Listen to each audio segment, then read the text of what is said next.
Setembro Amarelo, Web Rádio Estação da Luz.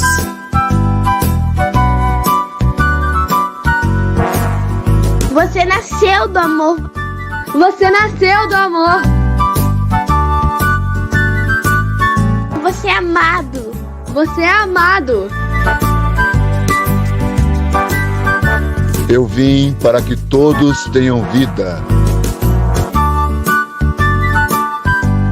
E vida em abundância.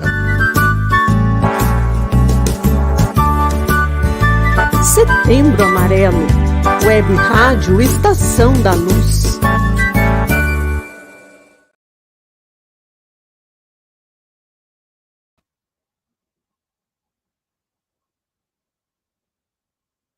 Good morning, good afternoon, and good evening to all of you. I want to thank you for joining the Spiritist Talk series promoted by the United States Spiritist Federation every Saturday morning at 11 a.m. Eastern Time.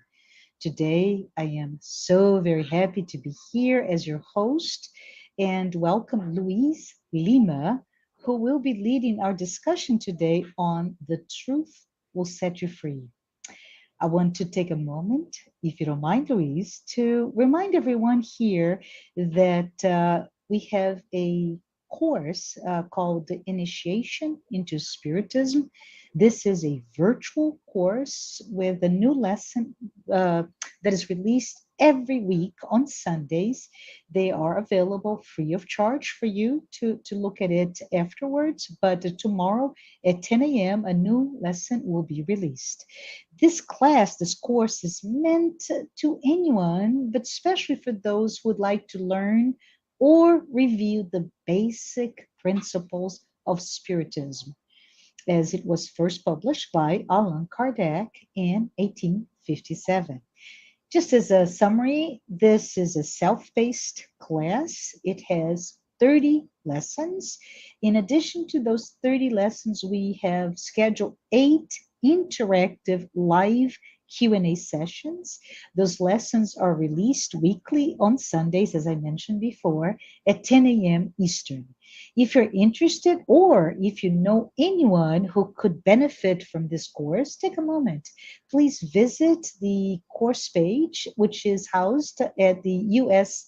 Spiritist Federation website, and you can have access to all the past classes, or you can receive reminders for the future classes by email. Tomorrow, Sunday, May 22nd, the lesson will be on trials and atonements. Finally, I don't know if you've noticed, but in the past live talk series, we have a QR code, and we just say, if you enjoy this series that we're doing today, the live talks, and if you're able to, please take a moment to donate so we can develop new classes. We really appreciate you scanning the QR code on screen, and that will lead us to produce future publications to really promote Spiritism to you, to me, and everyone. Now, back to LUIZ. LUIZ, it's so good to have you with us today. I want to extend a very warm welcome along with all of you who are here today. We all hope that you're doing well. It is really good to have you here with us today.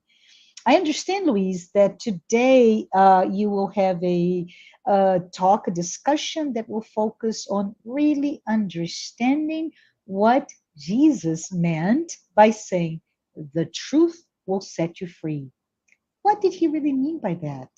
What did he want to teach us when he said that? Well, stay tuned. LUIZ will explore not only what he meant, what we need to understand, but the mechanics behind two things: knowing, but also valuing the truth that will eventually lead all of us to a life that is full of emotional and spiritual abundance. Wow. I really look forward to your words, LUIZ. I am sure, like me, you are all eager and want to hear his words, his explanations. But before LUIZ can start to engage us in this discussion, in this, let's say, 30, 45 minutes, please let me formally introduce LUIZ to you who may not know him. So who is LUIZ? LUIZ Lima is here with us today, and he has begun his own journey into understanding and learning, embarking into the concept of spiritism since 1990. As a serious researcher on the scientific aspect of spiritism, LUIZ has been providing all of us with amazing studies of how to bridge science and spiritism in Portuguese as well as today in English. Mr. Lima is renowned for his lectures in the Spiritist movement, and he has participated in local as well as national seminars and events throughout the year. Right, LUIZ? Professionally, LUIZ holds a degree in electronics engineering, and he works in the computer network industry. Final reminder, everyone, please, as you listen to LUIZ, send your questions. You can use the chat window. LUIZ will reserve time to address your comments and or questions once he concludes his presentation. Now, LUIZ, please take it away. Hi, Marcia. Thank you so much for having me today. Thanks for you following us here live and even after the fact.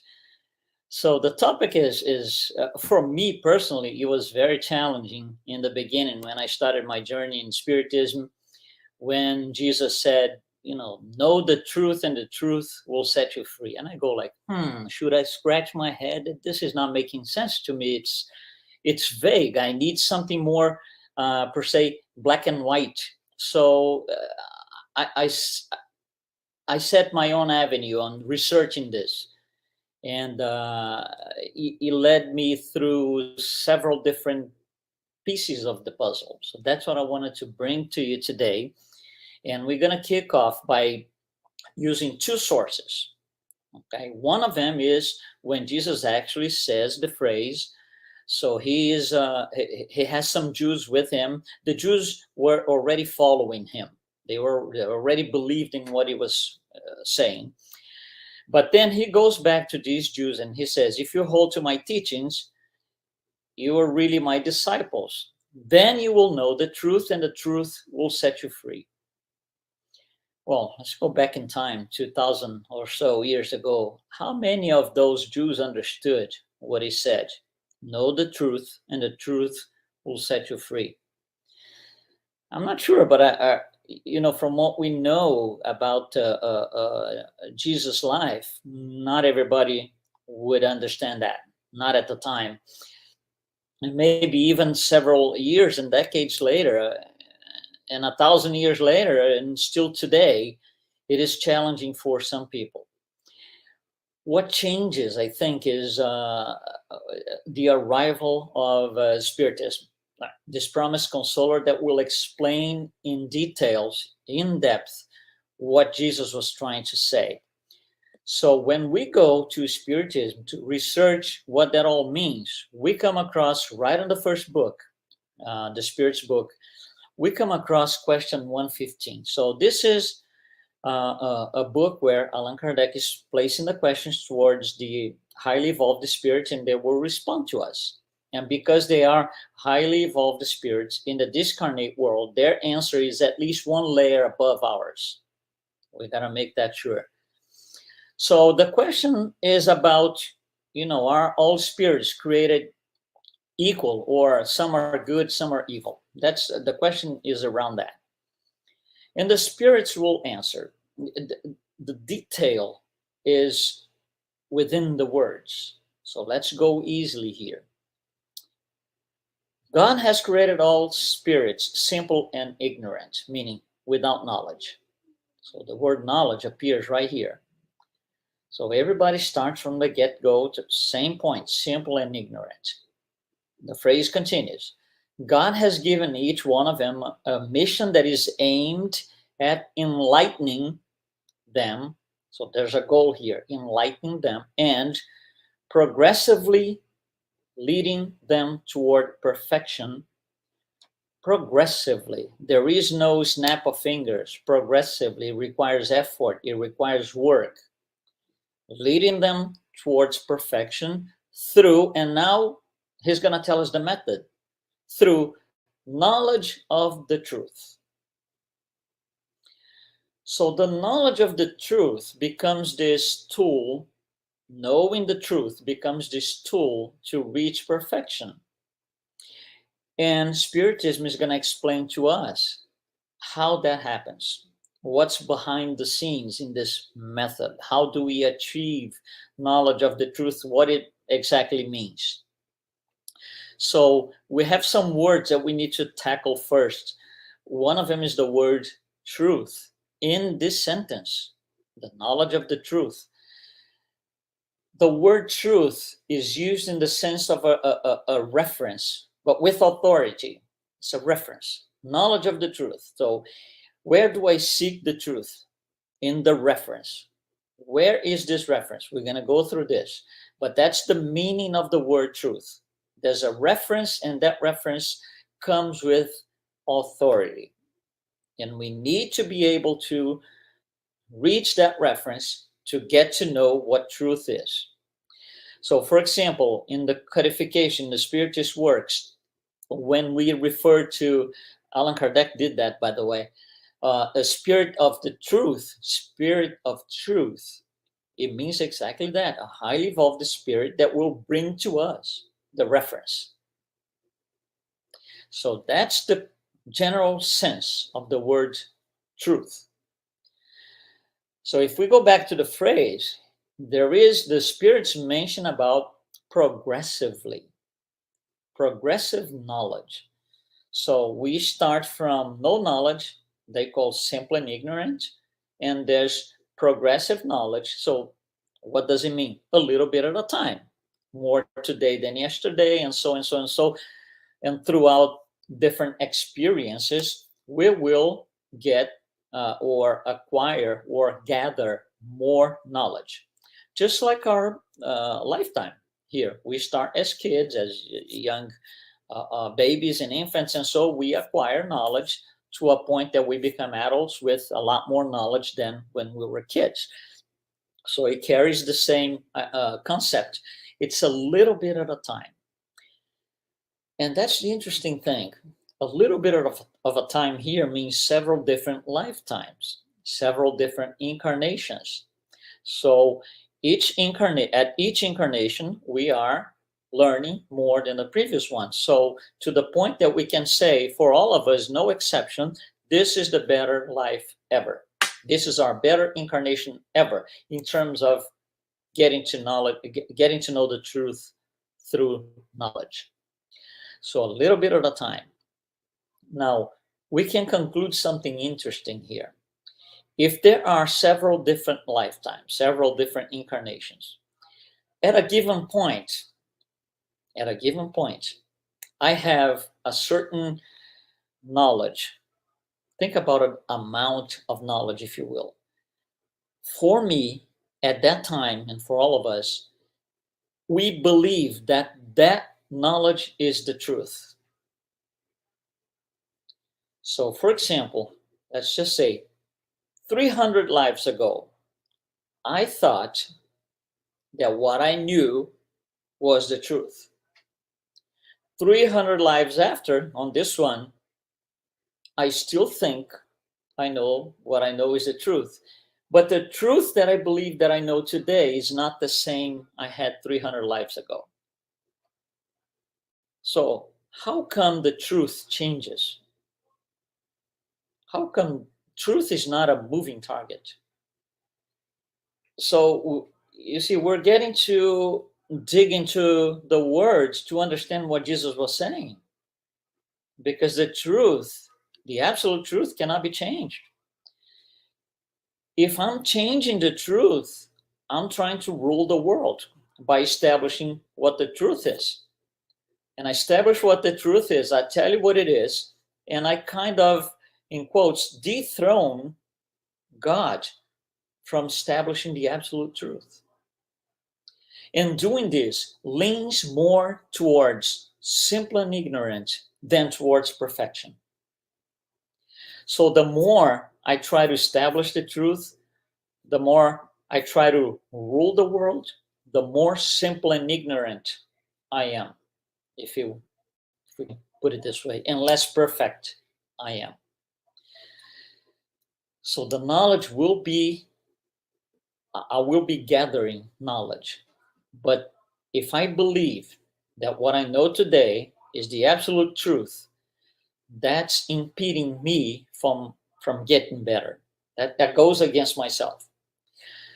So those who establish the truth every day by doing this is what it is and you're wrong and I'm right, those who do this every day believe they have reached perfection. And that's not necessarily truth. So truth is not what I say it is. Truth is not what I declare the truth to be. Truth is not determined by the things I want them to be like. It's not determined by the way I portray life to be.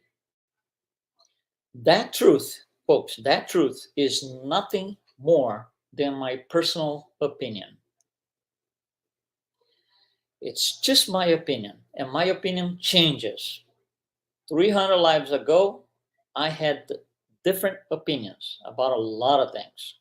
My knowledge today compared to that lifetime, 300 lifetimes ago, my knowledge is better today. So my opinion is different. Still doesn't mean I know the truth altogether, but truth changes. You see, why does it change? I think that's what got me personally when I was going through understanding what Jesus meant here. Because we consider truth to be, because our opinion is considered by ourselves to be our truth, but it's not, it's just my personal truth. Truth cannot be based on selfishness and pride. And that's what personal interests are based in. So if what I think is true is my personal truth, it is based on my degrees of selfishness and pride.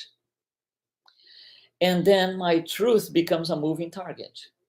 So we have double standards. We have favoritisms. And if we look into, just a parenthesis here, if we look into what science has been discovering and studying through quantum mechanics and quantum physics, we know that the truth is nothing more than one possibility. You see, the truth, that's quantum physics, right? The truth depends on the observer.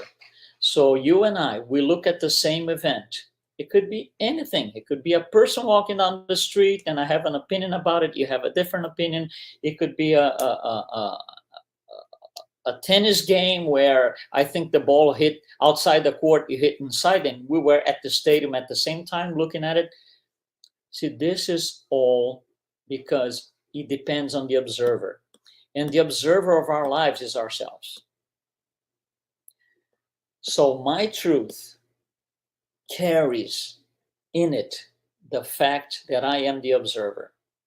And it isn't the absolutely truth. It's just my opinion. And that's not what Jesus is talking about. He's not talking about personal truth. He's not talking about moving targets. He's not talking about any of that. because those, like I said, they are based and supported by our degree of selfishness and pride. By the way, pride is something interesting. Spirit Emmanuel, in one of these great books, it's called Thought and Life.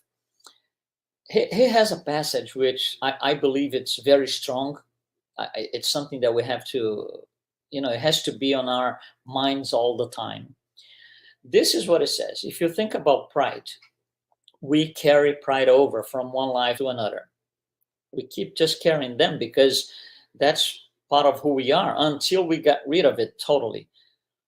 So throughout the journey from life to life, from incarnation to incarnation, we take this. If we don't do anything to diminish, to minimize this pride, it will become a snowball. And for most of us, that's what happens, because we are at a level of trials and expiations. And Emmanuel says this: if you don't do anything, the snowball starts, and it will lead to 4 things. These are his words, not mine. First, nervous depression. Second, emotional imbalance.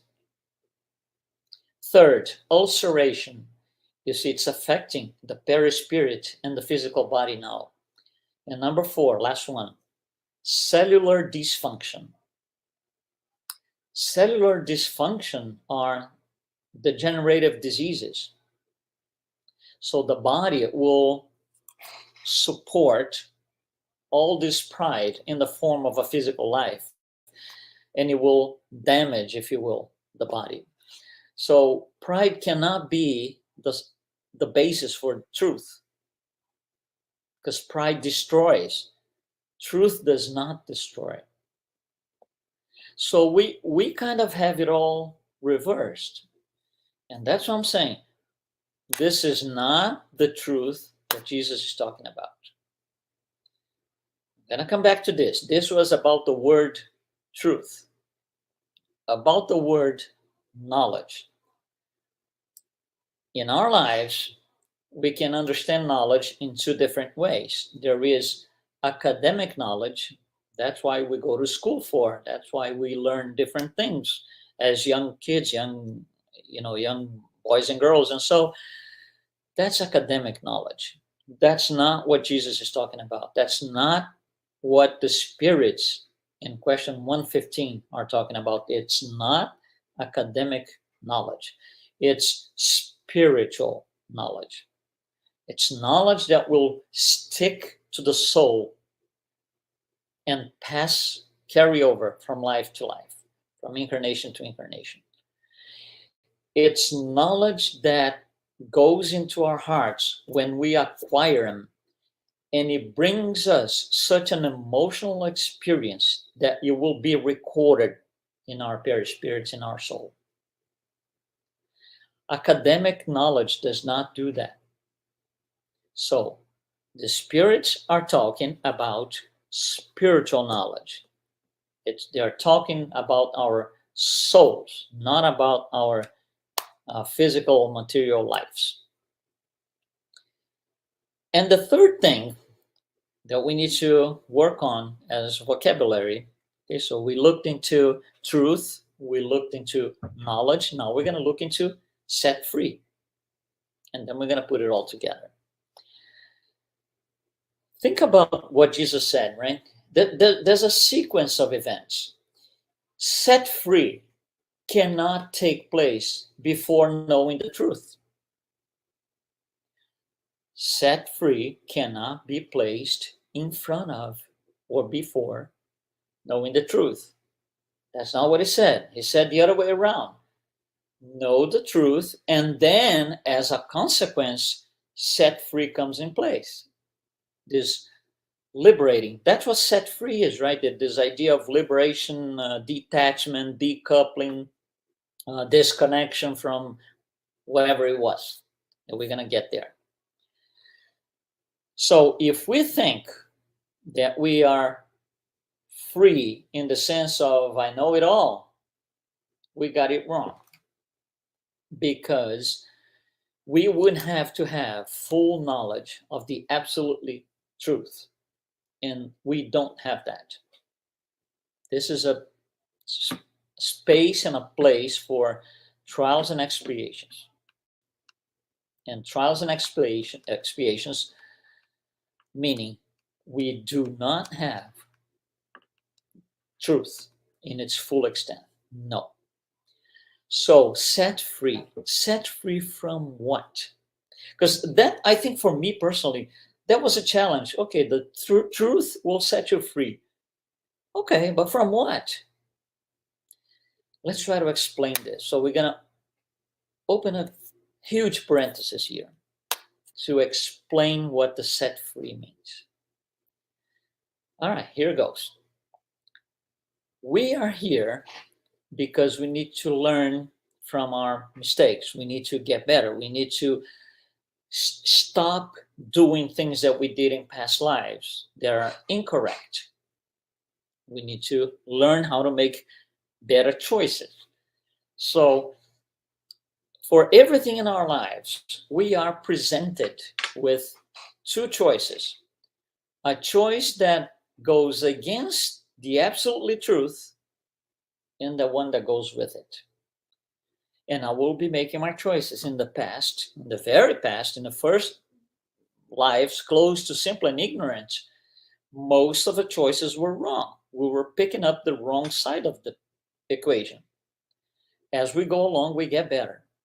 So let's just, to make it easier, let's just think, for example, let me use myself as a reference so you understand what I'm saying.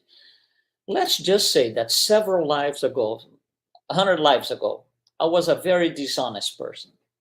And I used to steal and I used to do wrong things and then on the next life, maybe I did a little bit less, but still very dishonest. And then time goes by, I go from life to life, getting better. On my past life, the last life, I got tired. And I said, no, that's it. No more dishonesty. On my next life, it would be this one. I don't want to be dishonest anymore. It's going to be 100% honesty.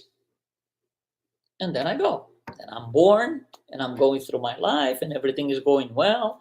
And honesty is there 100% until one day where I go to a place, could be a party or with some friends, and I find a pile this high here, a pile of $100 bills, totaling close to, let's say, $10 million. And then I look into that and I say, wow, oh my God, this is a lot of money. In the pile, if you think about the height, physical height of the pile in inches or so, if I take, let's just say, the top 50 bills out of this pile, nobody's going to notice the difference in height, but it's going to make a difference for me in what the money means. And then I go through this, oh my God, but I came here to be honest, but this pile is there, oh my God, I shouldn't do this, but if I do, nobody's going to notice. You see the conflict?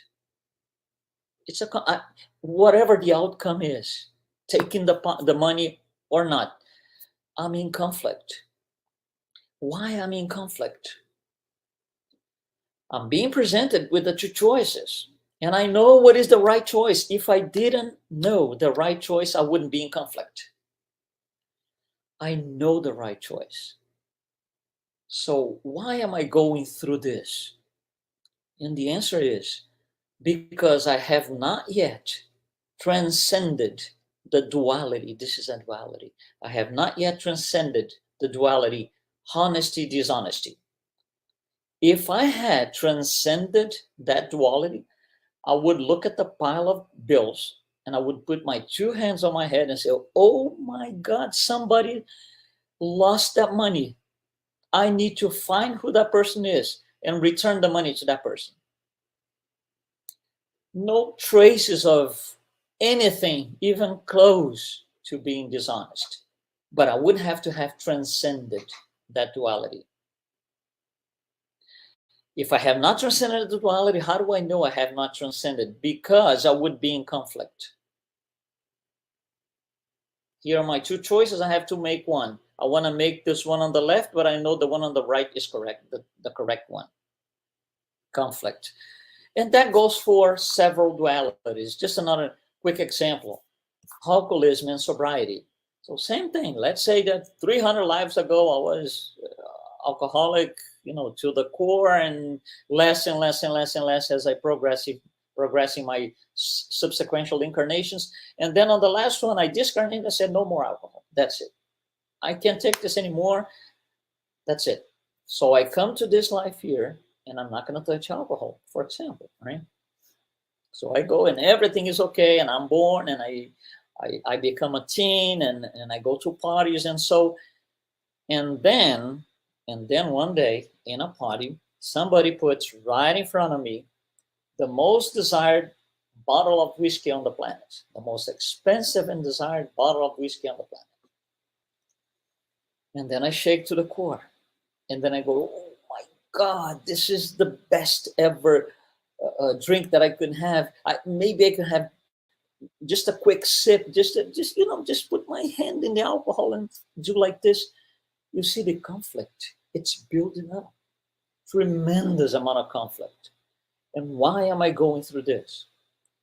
Because I have not yet transcended the duality, alcoholism, sobriety. If I had transcended that duality, my attitude would be something like this. I look at the bottle and I say, oh my God, this is the most desirable, most expensive drink that we can have in this planet. I should put this away because we have some people here, some colleagues, that if they see this bottle, it's going to be disaster. Let me put this thing away. It didn't even occur to me to use it for myself. Zero. That would only happen had I transcended the duality, alcoholism and sobriety. And it goes for all dualities. All dualities are vices against virtues. And the mechanism is the same for all. So, how do we get out of this? Think about this. While the duality is a fact, meaning I can be right here, honest or dishonest, I'm in conflict. The day that I transcend the duality, dishonesty is no longer a possibility. So there is no duality anymore because I don't have two sides. So the duality no longer exists. It dismantled. So we cannot call that honesty only. We cannot call that duality. We call something different. We call truth.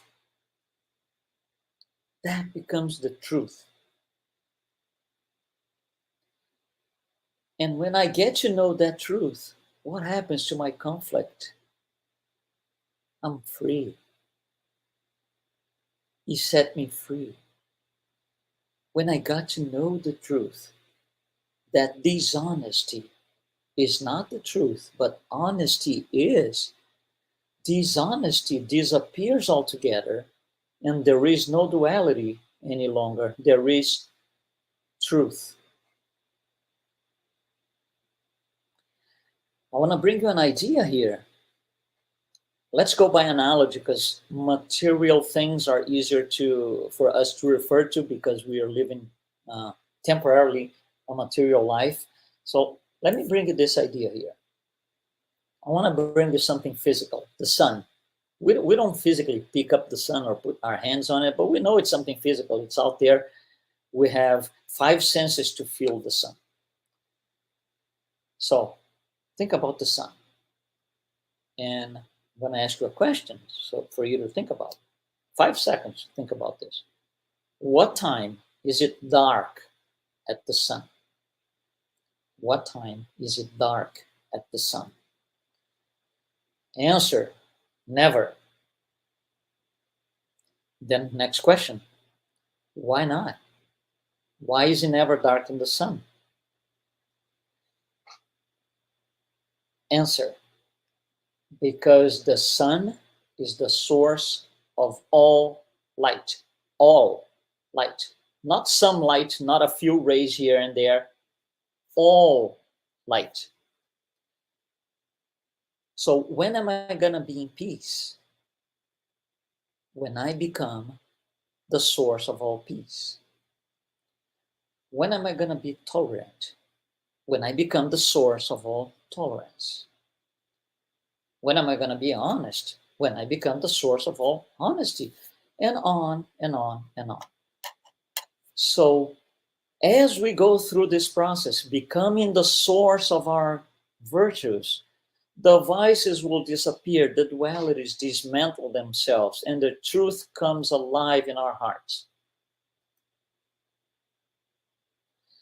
But for now, we still need the dualities because it's necessary until we learn how to make good choices or right choices once and for all. Every duality reveals a conflict. We need to live above all of this. We need to live above all of this. We need to be the source of all virtues. So every time we are in a conflict, and that's the stage that we are. There's nothing wrong with it. That's part of who we are today as spirits, having a material life here. We will be presented with choices. And that's the truth that Jesus was talking about. Gather knowledge, and truth will set you free. Free from what? From conflict, from everyday difficult situations. We will be living above all of this, one layer above all of this thing. And that's how Spiritism can help us. Spiritism will bring a new approach to life, a new philosophy that teaches the truth by using a moral reference brought by Jesus. So the words of Jesus set a moral reference for a new philosophy of life called Spiritism that we can use. By the way, if you're listening to us right now, next week we're going to be here talking about the words of Jesus. We're going to talk about this topic next week. For now, let's go back to know the truth, and the truth will set you free. You see, any other form of truth, like we said in the beginning, personal truth, all of those, any other form of truth that is not the truth Jesus is talking about will make us prisoners. Any other form of truth will make us prisoners. The only form of truth that will set us free is the absolute truth that he brought to us as a moral reference that we need to learn, feel, and practice. Feeling that truth, feeling these experiences is what makes us gather knowledge. Gathering knowledge, I'm dismantling dualities. I'm really progressing towards perfection. I'm leaving behind further and further simple and ignorant. I'm walking away from that altogether. Now, it's a matter of choice. There's free will here. You see, like Paul said, I can do everything, but not everything is convenient. I can do everything, yeah. I can do a lot of wrong things. I can love going through dualities and conflicts. I'll get tired one day, but it's my free will. And I might love knowing the right choice, picking up the wrong one. It's free will. course, there are consequences because I'm not using the moral reference that sets the truth. I'm using a truth that is a moving target. When it moves, I need to recalculate my route. That's what GPS does, right? I have to recalculate my route because my truth, the one that I established myself, it changed because I learned something more. So we are going to be always going after all of this, after the truth. And in the beginning, from simple ignorance to a certain point, it will be a moving target. When we understand what it means, it's going to be different because I don't want any moving targets anymore. I want the truth, the absolutely truth. Truth is not something that we establish, but it's something that we subscribe to.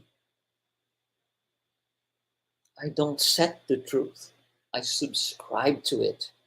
It has been established. And news for you and me, we didn't establish that. It was established by God. We subscribe to it or not. It's free will. I do not establish that. So when the highly evolved spirits come to us on question 115, right? And they tell us that the knowledge of the truth will lead us to, will set us free. Like Jesus has said, what they are doing to us is they are paving the way for us to take a new route, understand Spiritism, and start making better choices, different choices. But you see, making different choices blindly is not what it is.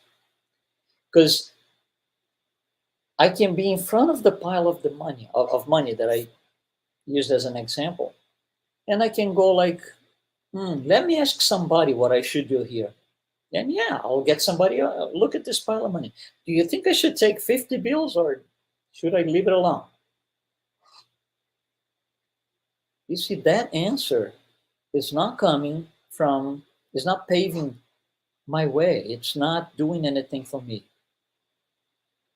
That's not Jesus, because we will not internalize this. We will not bind this to our souls. It's just a passing event in one life. The minute that I can explain to me, right there to myself, see, I could take this money, but I'm not taking the money. And I'm not taking the money, not because, I'm here right now with a lot of people watching. No, I'm not taking the money because I learned what the actual truth is. And the actual truth is not about the physical bills, it's about honesty. It's about my choice.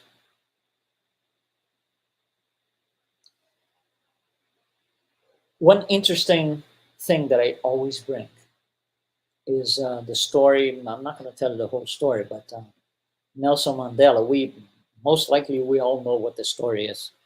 Nelson Mandela was incarcerated for 27 years. 27 years. For something that, at the time when he was arrested first time in 1962, he couldn't even figure out why he was being incarcerated. So he was asking around and no answer. No straight black and white answer. You're being incarcerated because of this, this, and no. The answer was just shut up. Shut up, get into your cell, stay there. A few years later, I think 3 years later, that's when a formal declaration of why he was being incarcerated came to be known. He was being incarcerated because he was challenging the government because, of the apartheid. He did not support apartheid. Okay, so he spent 27 years in prison. Long time, long time. When he left prison, can you imagine the day he left prison. The number of people outside, where he was, journalists, people asking, trying to ask questions, journalists trying to get him for interviews and television and radio and whatever else you can think of. So he gets out. He looks at all of that and he says one phrase. He said, "The minute I left the prison, I knew I had to leave everything behind." Everything is not physical, it's hatred, it's anger. I knew I had to do everything behind. Otherwise, I would still be imprisoned.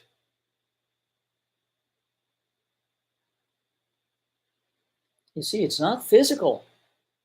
If he got out of prison with all this hatred in his heart and this anger and I want revenge and I want justice, he would be still attached to all of that.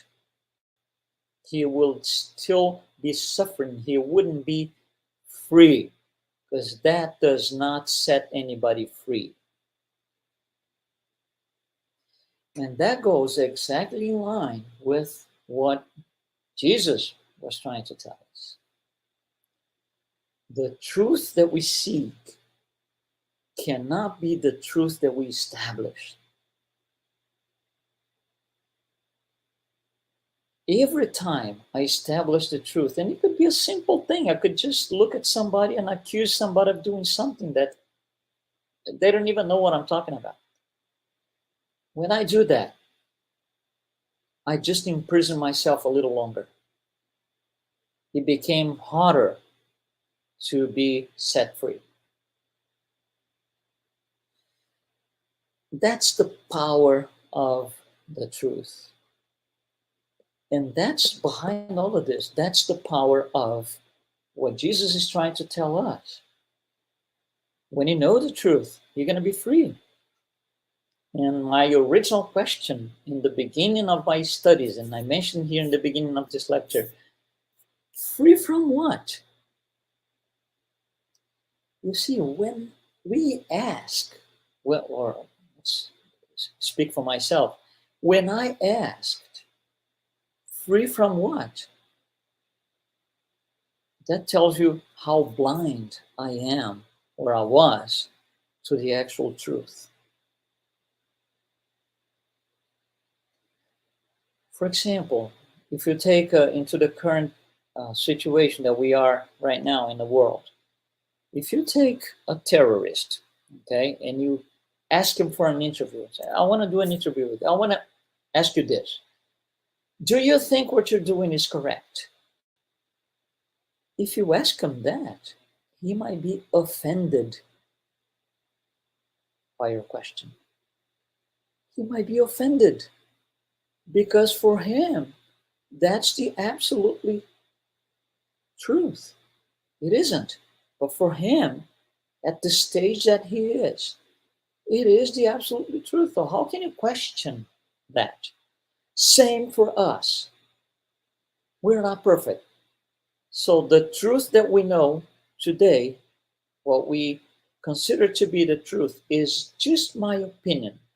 If I live my life by saying to myself, I know it all, this is my truth, that tells you how far back I am. When Allan Kardec publishes in the Spirit's book, it starts on about question 100, the Spiritist hierarchy. It's an interesting thing. He goes to this, he actually negotiates this with the spirits. It's beautiful. He goes to the spirits and he says, listen, in order for me to explain what I need to explain, which is what you're teaching me, and I need to pass it along to my, to humanity. In order for me to explain, it would be easier for me, Allan Kardec, right, to categorize the spirits according to their level of development, moral and intellectual development. Can I do that? And the spirits will answer, listen, you can have a few categories, a million categories. You can give these categories the names that you want. You can group them the way you want, as long as the teachings are preserved. So he does that. He categorizes the spirits according to their level of moral and intellectual development or advancement. He creates 10 categories. So the least advanced one is called the impure spirits. The most advanced one is called the pure spirits. And you have several in between. So the second category, frivolous, is a little more advanced than the first, still in the very beginning of advancement, if you will. And the third category has an interesting name, pseudo-learners. What is that? I know it all. I know it all. I got the truth right here in my heart, and I tell you what the truth is. And you follow the truth because I have it. And if you don't follow, it's gonna be a retaliation. It's called personal inquisition. Nothing is further from the truth than what these spirits are telling us the truth is. So, wrapping up, we have a moral reference. How far am I from the moral reference? Let me look into my dualities. Let me look into my conflicts. If a pile of money takes me out of, shakes my core, that's one of them. If being, with some people that I can't take this person, I don't have patience with this person. I have not yet transcended the duality. Patience, impatience, and so on, and it goes like that, on and on. So Spiritism, which is this promised consoler, came to take that simple 10-word phrase from Jesus and bring us all of this thing, all of these layers of knowledge to be acquired about the truth, knowing the truth, and being better people by making better choices. Thank you so much for following us, for being with us, and we will be here for any possible questions. Thank you so much. Thank you, everyone. Thank you, Luiz. Thank you for the reflections you provided. Indeed, what a great and inspirational lecture or discussion to understand Jesus, right? And it's a simple one sentence, and we spent what? 45 minutes, almost 50 minutes dissecting it. I loved it every moment. But it's time. We still have time, as I said before, for us to go over the audience comments and or questions. So let's see what we have here, Luiz. Okay. So the first one is from Kirsten. Hi, Kirsten. Kirsten said, Luiz, we live in a society where personal truths run agendas. How can we get more connected to Jesus's truth instead of being clouded by our own?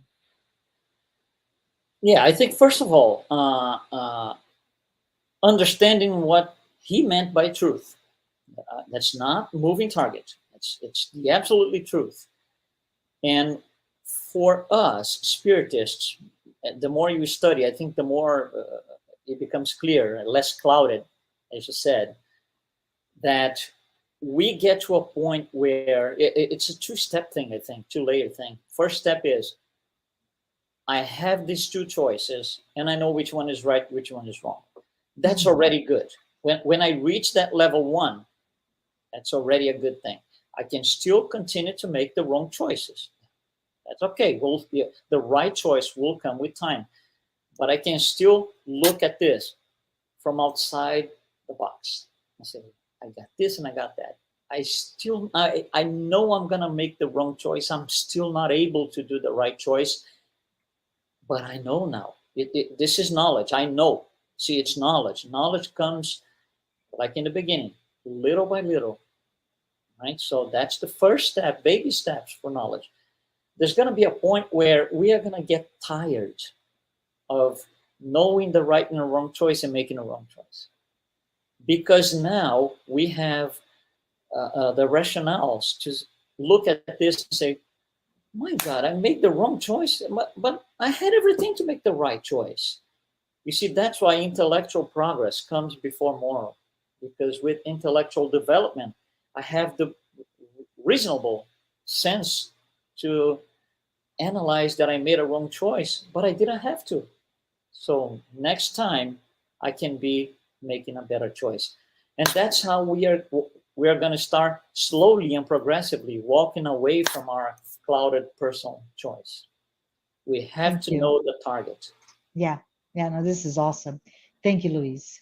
So let's see if we have another question. And Kristen follows up with, also, it seems we're trying to love it, our own truth, right? The whole absolute versus relative truth. How can we not impede in someone else's truth whilst wanting to share or live Jesus' message? Really, really interesting question, huh, Luiz? Okay, well, think about this, for example. Think about email, okay? We all get a lot of junk email. We all get a lot of junk email. And what happens? We look at our inbox and we say, oh my God, I received, I don't know, 100 emails today, 98 are junk mail. I'll go back to these 98 people and forbid them to send you emails. You don't have the power. It's not going to happen. You have to deal with it once it reaches your inbox. You can deal with that by revolting, saying names, getting angry, going against the person next to you that has nothing to do with this. Or you can just say, oh my God, these people have not learned yet. Let me delete this thing. It has to do with how I perceive. And it's different for every one of us. We are all in different stages of evolution. How I perceive is what's going to make me closer or further from the actual truth. I cannot be angry at somebody because they are right on my side due to something that somebody else on the other side of the planet did. You see, if I turn on the news and I see wars and people dying and I get revolt about it, you see, the people in my family around me are not the ones that have to listen. I have to deal with this with a different perspective. Again, my perspective will change with time because my personal truth will change to one point where it will no longer change. Whatever happens, I live above that now. So whatever comes in is not going to affect me. And we have examples of that. Jesus is one of them, but we have more recent examples such as Chico Xavier, Mother Teresa, Divaldo Franco, so many people, Gandhi, right? Whatever was around them, they were living above it. It wouldn't matter to them. So. Yeah, I think somehow you talked about or glimpsed into those 10 categories of spirits. I know they're artificial categories so we can understand. And we keep moving, right? From impure all the way to that pure spirit, a Christ-like type of spirit that is living that absolute truth. But our progress is a journey, right? Let us all transcend those dualities. But let's see if we have another question, Luiz. Okay.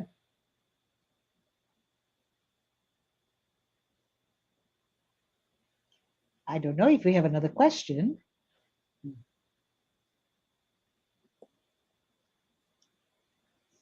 I guess we don't. Oh, there we go. So Daniel, hi Daniel. Daniel is asking us, hi Luiz, can you elaborate on your definition of transcend? And I know you use that a lot, and I loved it actually, Luiz, that you use that to discuss different concepts, but the idea of transcend is really key in better understanding. So great question, Daniel. Thanks, Daniel. Yeah, transcend means leave behind. I passed something. This is behind. This is not. I'm not looking back. I have conquered. I have reached a certain milestone, and the milestones prior to those, they were part of the past. I have transcended them. So I have been. When I say I have transcended this duality, means I was able to live above that. That no longer exists. No longer part of my life. That's the sense behind transcend. May I add something, Luiz, if you don't mind? I just keep, when you first talked about it, the notion of transcending the duality, and of course you used very material, right, vices, addictions, etc. So it's very easy for us to understand. The word that came to mind was overcoming. Right. A challenge, right? And but when you put into the transcendence is really getting to a stage that whatever that may be, material, spiritual, moral dilemma, whatever, the conflict within no longer has a hold on us. We are above. So yeah, I love what really, you said. really great. I love what you said, overcome. But you see, that's interesting. Overcome means it still exists. And I have to pass over it. Yes. Transcend, that does no longer exist. Yes.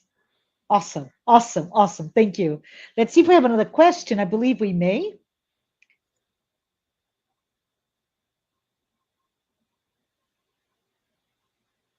Okay. Hey, Yasko Arakawa has sent another one, and she says, "Hi, Luiz. Great topic. I agree, Yasko.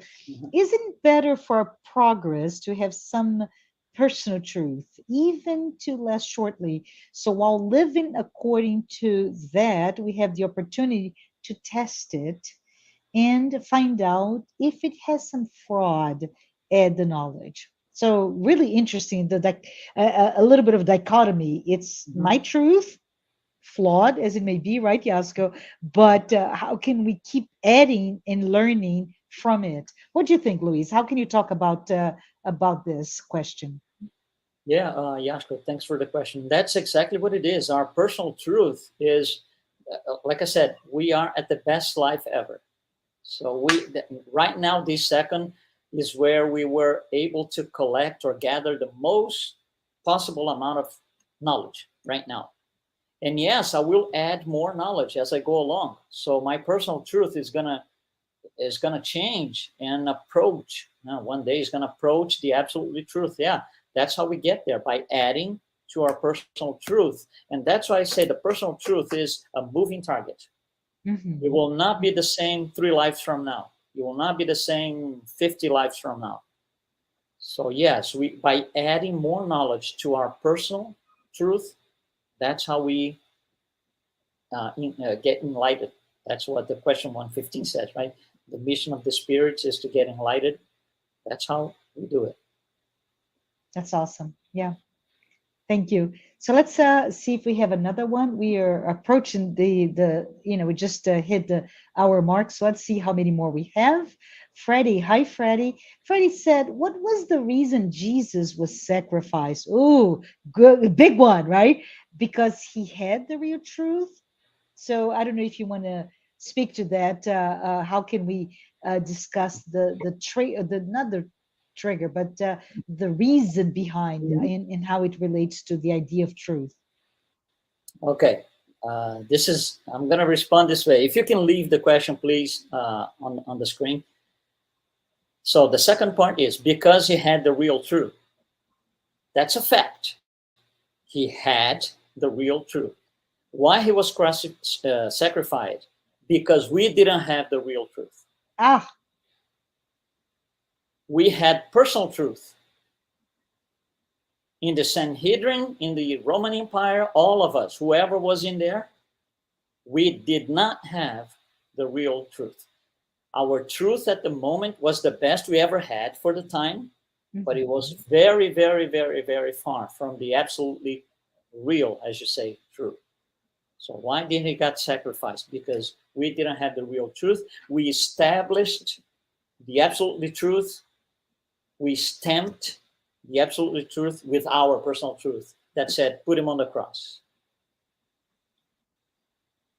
Yeah, it's very interesting, right, Luis? How Freddie put it in. So I love the question. Thank you so much, Freddie. How can we do this? You know, how do we do this to ourselves today? Not to Jesus, but you know, some other opportunity to sacrifice other truth, the absolute truth without truths. Yeah. But Patricia de Hoyos, hi Patricia. She's saying, Luis, our more weakness might be the ones that hold us from really understanding or embracing the universal truth that our blessed doctrine revealed to us, so as our master in his parable. So it's a question, and I did not make it into a question, so my apologies, Patricia. So she's asking, is our more weaknesses holding us from those truths revealed to us? Yeah. Hi, Patricia. Nice to see you here again. Yeah, the moral weakness is exactly the reason. Our level of advancement, moral and intellectual, by the way, it's a combination of both. Our level of advancement does not yet approach perfection. So certain things that we look at, certain situations that we look at, makes us keep producing or the outcome are wrong choices. We still do this. We still do a lot of our outcome in our decisions are wrong, and they are wrong because we are in stages that we are at a lower stage in comparison to perfection. But yeah, it is moral weakness. Thank you, Patricia, and thank you, Luis. Let's see. I think we have a time for a couple more. Hey, Kirsten. Kirsten said, we live in a very repressive society. Luis, do you think the best way to fix the duality is to deny the part of us that want us? I think she was talking about the money, right? Yeah. The wallet. Is it the way to fix is just to deny the desire, the will, the wish to take the money? What are your thoughts? All right, I'm going to ask you to leave the question, please, again. We live in a very repressive. Oh, no. Leave the question on the screen. Oh, leave the question, not read the question. No, okay. Okay. Yes. So I'm going to respond as a physical quantum scientist would. Okay, don't get scared. Here's Bring it on. Bring it on. To fix the duality is to deny the part of us that wants to take the money. If there's a part in us to take the money, the duality is still there. We have not transcended. We are the observer. We are imposing our truth on the situation. Our truth is, I could take the money or I could not. So regardless, if the society is repressive, because we had people living in repressive societies with us, Gandhi and Mother Teresa, and so these people were persecuted. They were under tremendous repressive situations, and it didn't affect them at all because there was no part in them that wanted to take the money. If there is a part in us that wants to take the money, we will feel the repression, but it's not from the society. It's from within. The conflict is internal. You see, it's like don't blame who sent the junk mail. There's no point. Deal with that. So it's the same thing here. If we have this in us, it's internal conflict. It's not the society. So to quote Joanna DeAngelis, right, Kirsten, and I'm sure she's agreeing with me here. It's part of our existential conflicts, and we need to manage them until they're no longer there. So Right. thank you, Kristen, for the question. Let's do one more before we say goodbye. And the United States Spirit Federation sent this. Thank you, LUIZ, for connecting this teaching with the concept of our world of trials and expiations. Can you discuss the notion of being set free from the perspective of the law of cause and effect? Yes. Every time we make wrong choices, meaning we're not set free yet, every time we go through a conflict and we make the wrong choice, I'm causing something else that's going to show up ahead on my journey. That's a law of cause and effect. So the more I don't do the right choices, the more problems I'm going to have to deal with. I'm going to have to offset everything that I'm doing now. So a wrong choice today will be creating something in my future somehow that I'm going to have to offset. And every time I have to offset something, I'm spending energy, sometimes vital fluid, you know, instead of using that in my own good purpose to deal with things in the past that I could have avoided. And when I mean vital fluid is sometimes things don't turn the way we want because it's an effect of a cause in the past. And we get so aggravated, so mad, so this and that we pay with our vital fluid, with a physical body. And then, you know, degenerative diseases and all these things, heart conditions, whatever it is, they show up in our bodies. That's just effect of a cause that we created by making wrong choices in the past because we didn't know the truth. Yes. Well, thank you. Thank you so much. I think you did beautifully in those, not only your discussion, right, but also the Q&A and how you weaved all those concepts together. So lovely, lovely, lovely, LUIZ. Thank you so much. Thank I you. want to thank you, LUIZ, and everyone else who was here, anyone who is here today to watch this talk live. Those also who've been here following this series of Spiritist Talk. Just remember next week, next Saturday, May 28th at 11 a.m. Eastern Time. Don't miss this opportunity to hear, to continue this discussion, right, LUIZ? Yeah. LUIZ will return to us to talk the words of Jesus. He mentioned that before, and he will have a whole hour and plus minutes to really get this sense of amazing knowledge that you brought to us.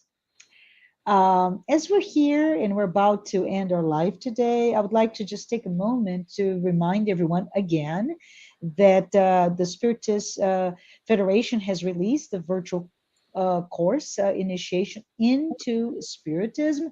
As I mentioned before, it is delivered weekly, free of charge, and the course is meant for anyone who would like to learn or review the basic principles of Spiritism. It is a self-paced 30 lessons and 8 interactive Q&A sessions, and they are released Sunday. So tomorrow, 10 a.m., a new lesson will be released. Thank you so much. Thank you for those who are able to watch this class, this course. And if you want more information, go to the U.S. Spiritist Federation website, as you can see on the screen, www.spiritist.us, to get more information or receive reminders. Tomorrow, live at 10 a.m., the main focus of the discussion will be trials and atonements. So as we just finished our last question, right, we can dive in further into that if you have the time, or you can watch it later. Please don't miss it. LUIZ, before we close the live today, would you mind saying a prayer for all of us? Sure, absolutely. Thank you. Let's concentrate on the image of Jesus. Let's open our hearts and minds to all the influx of good energy that comes from the high realm. Let's just imagine that we are set free, flying high, looking at the universe, looking at the world, all in peace. Every single planet, every single star and light in its place. And you look around, and everything is as it should be. No conflicts, no problems. Everything aligned and in being entering our hearts, this peace, this enormous sense of peace invading our minds and hearts. That this influx of energy can give us the strength to make better choices, to understand what the choices are, and to make the right choices. That our mentors and guides, our guardian angels and Jesus can be looking over us all the time, guiding us over the journey. For those who are in prisons, we ask Jesus that they can be receiving all this energy, so can understand and accept their situation because of the choices they make, and that from now on they will make better choices. Same for those in hospitals suffering due to these hard diseases on us, these illnesses, this suffering. Again, that these people, these incarnated spirits can all understand why they are facing this. They can accept, and from then on, they will make better choices. Thank you, Jesus, for the opportunity to be here, sharing our hearts with you, and that we can all go in peace. Have a great weekend and a great week altogether. Thank you, Jesus, so very much. So be it. Thanks, everyone.